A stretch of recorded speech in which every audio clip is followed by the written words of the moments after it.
واخا اسامه بغيت نسولك كيطلعوا لي بعض شي فيديوهات اخا اسامه على صحاب موالين الحي موالين النعام، كيقول لك المغرب ماشي من العادات ديالنا هذا الشيء هذا، ماشي نعم من السعوديه. ومؤخرا ماشي شي واحد الفيديو ديال واحد البنت منقبه ما خلاهاش المدير تدخل. شفتوه؟ هي ماشي بنت بزاف البنات، انت تعرف بحال المدير. واش في خبارك اخي المؤمن؟ بعض النماذج كيقول لك النقاب دخيل على المغرب، النقاب اصله من ايران لا من السعوديه لا ما جي من افغانستان. وهذا الفيديو هذا فين مصور؟ في لاس فيغاس ولا؟ وهاد التصاور هادو فين مصورين؟ في هلسنكي ولا في ميلبورن؟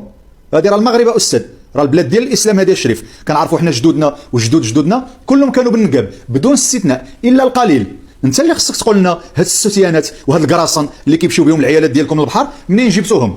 واش جبتوهم من بريطانيا ولا جبتوهم من فرنسا ولا منين جبتوهم؟ اما حنا الاسلام كنعرفوا فيه النقاب، امهات المؤمنين كانوا بالنقاب، والعيالات الصحابه والعيالات ديال التابعين واتباع التابعين والعيالات ديال الرجال اللي باقيين عايشين لدابا وغيبقاو عايشين حتى اخر رمق في هاد الدنيا هذه لابسين النقاب. انت اللي خصك تقول لنا هاد الكراسن وهاد الميني جيب وهاد الستيانات منين جبتوهم باش نعرفوا استاذ شكون اللي داخل على البلاد، واش حنا ولا نتوما؟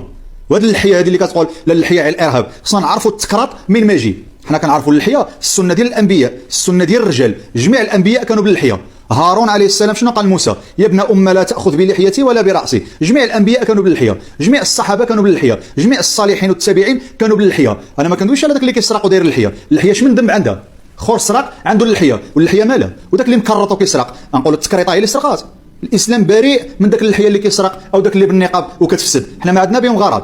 حنا كندويو على النقاب واللحيه كعباده. انت اللي خصك تقول لنا داك التكريطه منين جبتيها، وداك الدبانه وداك القويدمه منين جبتيها؟ من شي فيلسوف كان كيعبد الشجره بوخنوله؟ عجبتنا التاريخ، اما حنا عندنا الدين، عندنا الاصل. الله يرحم والدين، ما كيعجبوكش المنقبات بعد منهم، قابل مراتك اللي عريانه، قابل بنتك اللي كتقايل في الدروبه، هذيك اللي قابله. اما البنات اللي داخلين سوق راسهم بعد منهم وخليهم يعيشوا في الحريه ديالهم، الله يرضي عليك. حنا العيالات ديالنا ما نخليهمش يتعراو، الا بغيتي انت تعري بنتك شغلك هذاك. وانا ما كندويش على بنادم اللي مكرط وداخل سوق راسو وكيقول بالصحراء اللحيه السنه مؤكده وواجبه راه حنا مفرطين وكذا، او داك البنت اللي مسكينه متبرجه وكتقول يا ربي تهديني نلبس الحجاب. انا ما كندويش على هادو، كندوي على اللي كيحاربوا الدين، كيقول لك اللحيه ماشي من الدين والنقاب ماشي من الدين. اما هادوك راه يقدروا يكونوا احسن منا مع الله عز وجل. حنا عارفين هذه القضيه هذه، حنا كنهضروا على اللي كيحاربوا الدين، اللي كيقول لك النقاب داخل واللحيه ما كايناش.